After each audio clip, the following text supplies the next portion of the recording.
Welcome, everybody, broadcasting live from the galaxy yet again, where it's still safe. Hope you all are doing well. Stay safe out there. Today, we're going to begin our final film in sequence, Amélie, which came out in 2001. It's a French film. So there will be subtitles, English subtitles. Don't let that bog you down. In the past, for some reason, people miss the whole point of this movie and can't move past the fact that it's not in English. So should try to really, yeah, I know, kind of silly, huh? Try to really push past that. Read the subtitles, try to enjoy it. So in conjunction with Amélie, our literary element will be cinematography. Now, as it translates to literature on the page, we would think of this as imagery. Okay, so it's sort of along the same lines, but again, there's certain things we can't do on the page that we can on the screen, and vice versa. Certain things we can't do on the screen that we can on the page. So this is the best, closest thing to image that we got. So we will, as usual, lecture on cinematography. Now, there will be a lot of visual aids with this one. And in the week 12, we're in week 12, right? Yes, in the week 12 folder, you have a couple of supplemental videos on cinematography that covers most of what we're going to be talking about. So definitely give both of those a watch. Okay. So let's see, take notes. Obviously, I'll give yourselves just a minute to get that set up and ready to go before we get going here. There'll be lots of visual aids as I go along. A lot of this, or some of this stuff can be kind of explained and we don't need visual aids for, but a lot of it is better illustrated whenever you can see an example of it. So we'll be switching through screens quite a bit during the lecture. So here we go. Cinematography is a function of the relationship between the camera lens and the light source, the focal length of the lens, the camera's position, and its capacity for motion. Okay, so we are going to be dealing primarily, what you should take away from this sentence is we're going to be dealing primarily with the camera and how the camera is operated, what the camera can do and what we can make the camera do. Okay, now the camera itself is a huge part of storytelling when it comes to the film, because it allows the reader, it allows the audience information, essentially, right? We can show things that the audience knows that the characters don't know, or vice versa. We can put the focus on a certain item or person to highlight significance or importance in the story. We can essentially create an entire narrative based on how the camera is working. Again, go back to The Sixth Sense for just a minute. We were duped into thinking that Bruce Willis was alive the whole movie, that his character Malcolm Crowe was alive.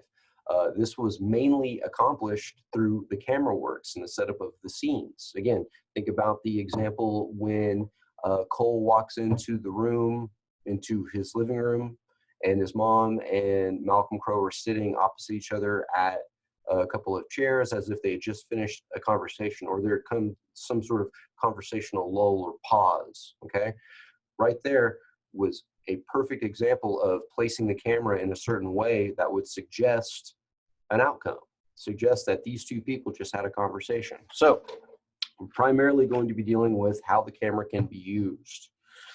So cinematography is about creating visuals that reinforce a narrative and give the audience an emotional experience. Cinematographers, the directors of the cameras, if you will, are as much storytellers as the directors. In fact, the person in charge of cinematography for a film is called the director of photography. So they are a director just like the film's director. The director of photography, aka the cinematographer, must take into consideration numerous elements in creating visuals within a film. These elements include the quality of film stock, so the quality of film itself, if there are any photographers in the class or people that have any experience with film photography, there's different grades of film. Some film is grainier than others. Some film is clearer than others, right? It has more of a digital aesthetic to it. So the quality of the film stock is one thing that is taken into account. Manipulation of the camera lens, changing something about the camera lens in order to get a specific effect. We saw this, a common film that most people have seen is Saving Private Ryan. In Saving Private Ryan, there is the invasion of Normandy scene. And in this scene, you get lots of splatter all over the camera lens, lots of mud, lots of blood, lots of stuff, right? What this did, in effect, was give the audience the first person perspective of being on the beach with the soldiers, having that splat, that mud, that blood in their face, just like the soldiers did. So that's one way of manipulating the camera lens. If there are any horror fans in the class, a film like the original Halloween, the opening sequence with the mask over the camera to create two eye holes, is another way of manipulating the camera lens. But essentially here, anything that can be done to change the camera lens from its original construction. Framing the shot, what you see in the frame, essentially, what or how it's sort of divvied up. Are things in equal proportion, centered, off-centered, things of that nature. Scale, the size of things within a frame, and movement. Characters move, things move, the camera moves as well. So along with visually representing the story, cinematography rather, directs attention to important actions, things, people, so on and so forth within a scene, as well as create and enhance a mood or aesthetic of the film. Okay, so we're going to be going through some of these things, most of these things, and looking at some examples of them as well. So let me share my screen so you can see what I see.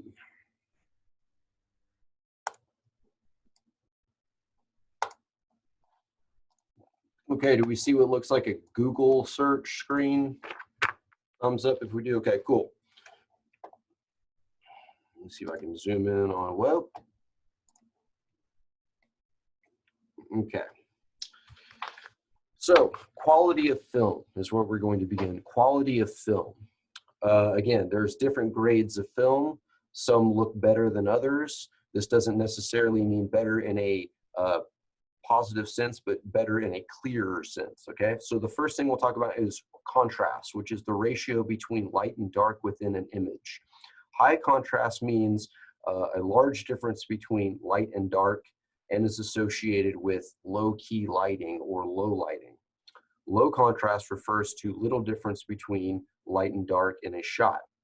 So with this first example here, where the cursor is spinning to the left, we have low contrast. We see that the colors are a bit duller. They're a bit less vibrant. There's a bit less attention to detail and a bit more grain. With the one on the right, we have high contrast. The colors are more vibrant. They're popping out, right? Even though these are all kind of neutral colors, the dress has a new kind of pizzazz to it. Also, we see a little bit finer detail in things, like, for instance, the sun against the side of her body and her arm here, okay? So low contrast, kind of low lit. High contrast, a bit more light to it, okay? There's a bit more difference between light and dark within the image, whereas a low contrast, it kind of blends together in the middle a little bit more. Does that make sense? Let me actually make you all bigger so I can see all of you. There we go. Okay. So contrast. And this is typically, one way that this is accomplished is through the film stock. Also with the amount of light that's let into the camera lens itself. So moving along to manipulating the camera lens. Okay. First thing is focus. And really we don't need this for focus. So I'm just going to minimize that for now. Focus, what the camera is focused on. Now, we all have camera phones, right? we all understand how focus works. It's what you point the camera lens at, or within a setting of a picture, what you decide to put the focus on. Okay, so it's the thing that has the clearest, sharpest image within a shot. Okay, so that's what we think of when it comes to the focus. Going back to our visual aids here to talk about depth of field, which is the distance through which elements in an image are sharp and focused. Okay, so with the example here on the left, we have deep focus. Deep focus kind of shows more of the background, more of what's going on behind a character. It's more in focus than the closest thing to the camera. A shallow focus is the opposite. As you see here, we get a very clear picture of Liam Neeson's face, but behind him, very out of focus. We can't really make out. We can tell that there's maybe some people working at an office, but we have no specifics. It's not a sharp, clear image. So deep focus, we see more of the background, more of the depth of field, more foreground and middle ground, okay? Shallow focus, we're right up to the camera. We see the closest thing to the camera as the sharpest thing in the image.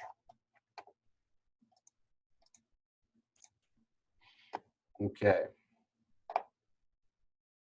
Make sure this is, yeah. Sorry. Okay, here's another example of deep focus. We see the characters in the background, the subway, but it's clear that the character in the middle here is the primary focus, but we do see clarity amongst the rest of it. Again, another example of shallow focus. Here, the primary focus is obviously the character center framed. However, we don't get to see a whole lot of what's going on around. It's all out of focus. It's mostly there, but the lack of focus on the background and middle ground creates more focus on the front, the foreground. Okay, racking focus. Racking focus changes focus of the lens such that an element in one part of the image goes out of focus as another one comes into focus. I think we actually might have a video example. No, it's a whip. Never mind, we don't. Okay, so essentially here with the racking focus, as the camera moves, images within it become the focus point. They become in and out of focus. So here we have the teapot. As the camera would move away from the teapot and towards this teacup, the teacup will become clearer at the same time that the teapot becomes less clear and more grainy. Okay, so that's the racking focus. The focus is fixed. Whatever it's pointed directly towards is going to be in focus. Anything that is adjacently focused to will be out of focus. Okay, a zoom shot, no visual aid here. Zoom shot, we simply zoom in. Again, we all have smartphones, so we have this feature. You get closer to the image without actually moving the camera lens closer to the image. You're enhancing the size of it within the specs of the actual camera itself. So additional to these things, these are ways that we can manipulate the camera lens based on its settings and what it is made up of. You had a couple of examples thrown at you earlier about how we can do this in a more organic sense by smearing something or splattering something or covering the lens with something in order to get a certain effect, usually a first-person effect. If we are changing the camera lens with an organic material like mud or a mask, it's typically to create the first-person point of view of the character who essentially is walking amongst, you know, it's like in Halloween, it's Michael Myers' first-person point of view going up the stairs into his sister's room. But it's not always the case. In Saving Private Ryan, it's more of an omniscient third person, whereas we're not necessarily one of the characters. We are at times, but there are a few shots in there that are simply fly on the wall, kind of spanning the beach and so forth. Okay, next we're going to move to framing. Framing. And let me close this real quick. So framing, the angle of framing, shooting from either high or low angles is part of framing. This is used to indicate the relationship between a character and the camera's point of view. This is also a way of suggesting vulnerability and power. So when we're talking high versus low angle, if a camera is shot from a high angle looking downward, it's typically to show power or prowess in the point of view of the camera. This could be from a character's point of view. This could be from a landscape's point of view or a task that the character has to accomplish.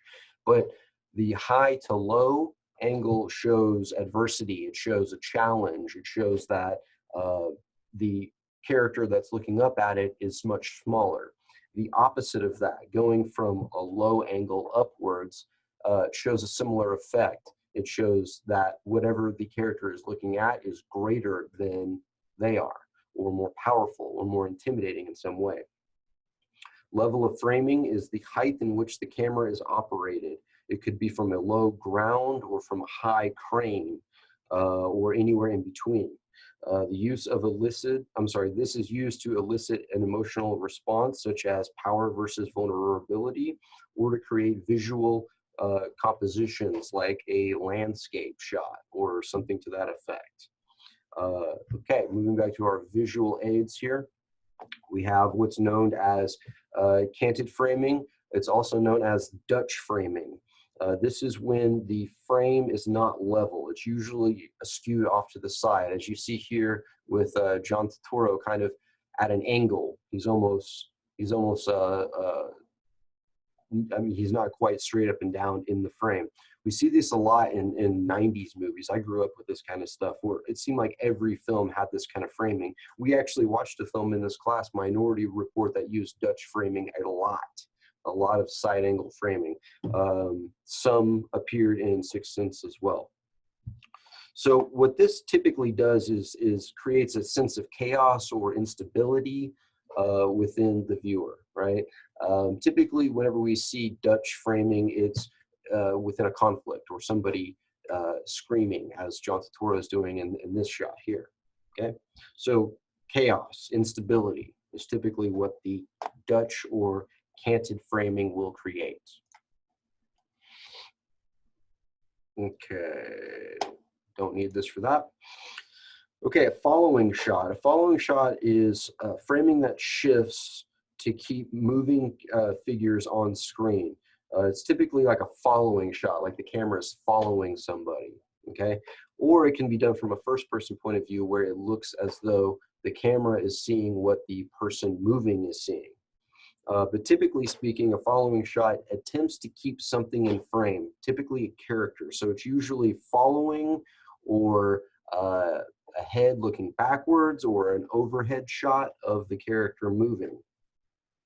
Reframing are short pans or camera tilt movements to adjust to a figure's movement, keeping them centered.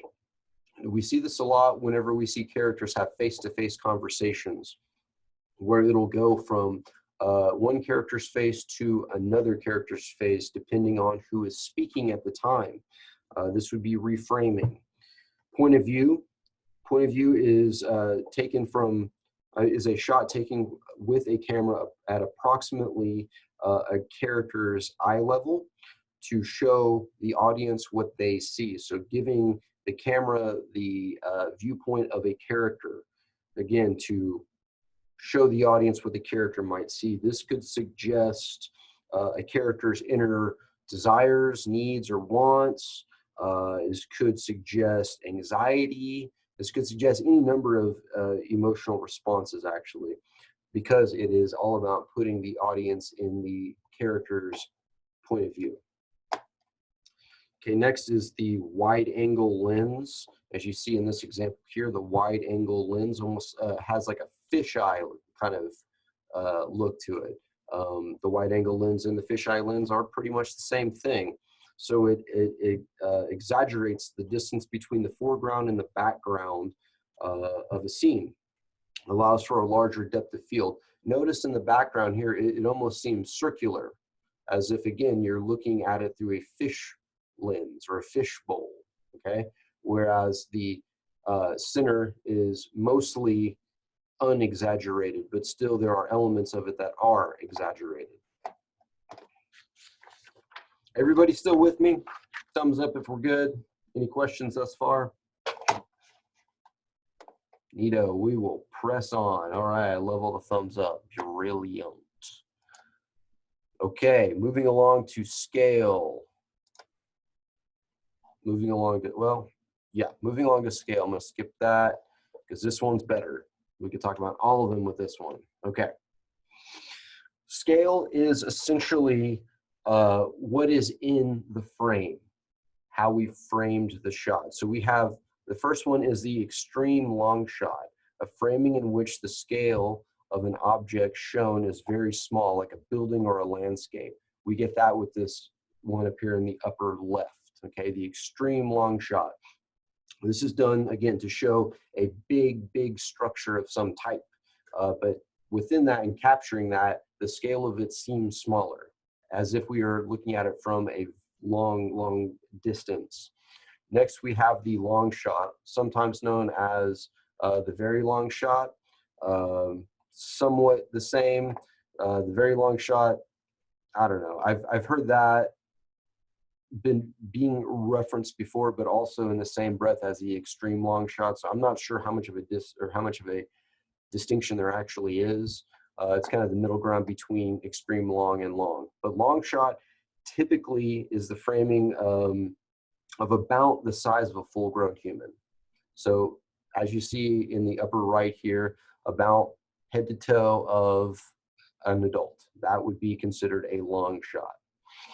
A medium shot, as we see here in the middle left, is framing that is most of a human, about the chest or waist, maybe knees upward. The mid shot, about chest, waist upward. And the medium close-up is about shoulders to mid-chest upward. In the close-up, bottom left here, about the size of a human head, about the size of a person's head or a basketball, something to that effect. The big close-up, about the size of a face, and the extreme close-up is on very small objects, like the size of a human eye or an ear or something to that effect. Size of a coin, perhaps, okay? So framing is all about the amount of objects and things that are allowed into the camera's view. This is done by zooming. This is done by moving the camera closer or further away from the objects. So these are the ways scale is accomplished. Okay, movements, moving the camera around to get certain effects, done several ways. Number one is the crane shot, where we literally put a camera up on a crane. We see swooping shots, these really breathtaking aerial views of a setting or a city or a character being chased, something to that effect. Done with cranes, generally pretty open to movement, can move in all directions for the most part. I'm sure some of them have their restrictions, but the point of this is to get the aerial, really kind of like bird's eye view of the situation. Handheld cameras are another way of doing this. Handheld or steady cams operated by a single person, similar to using your phone to record something. We've seen films like, what was that Alien movie? Somebody help me out. Anyway, there's plenty of films out there. Blair Witch Project is one that uses the steady cam. All of it is shot as if someone is holding it because they are. We have the panning. Panning typically goes from left to right or from right to left, not up and down, but from side to side. So the camera's movement from side to side. Tilt, We saw that with the Dutch angle a little bit. It's a moving things slightly by tilting the camera so that it is not square. Again, this is to create a sense of instability. It could be swiveling upwards or downwards or side to side. Tracking shots. Let's watch this quick little video of a tracking shot here from The Shining. Tracking shots are mobile. They are intended to keep the focus centered and following along with it. Typically, a tracking shot is done from behind or from the side. This is typically accomplished by using rails as well, or some kind of mobile device in order to mount the camera to. Okay, there's your quick little example of a tracking shot. There's also the whip shot, whip pan rather. The whip pan is extremely fast movements of the camera from side to side, which briefly causes the image to blur. Blur, blur, focus, blur, focus. What this typically does is kind of helps to promote a level of intensity within the scene, or anxiety, high movement, right? Our characters are in a rush, or something like dancing is happening in the scene, something energetic and upbeat and so forth. Okay, so for the essay on Amelie, we're going to be commenting on the cinematography used within the film. You're expected to talk about the quality of the film, any manipulations of the camera lens. Again, this is focus, depth of field, zooms, things like organic manipulations of the camera lens itself, framing, scale, and movement of the camera. You'll be talking about all of these things found in Amelie, and this will be the basis of your recommendation. You'll be recommending Amelie based on the cinematography used within the film. Questions on that? Okay, very good. So I'm going to stop recording now so we can begin the film.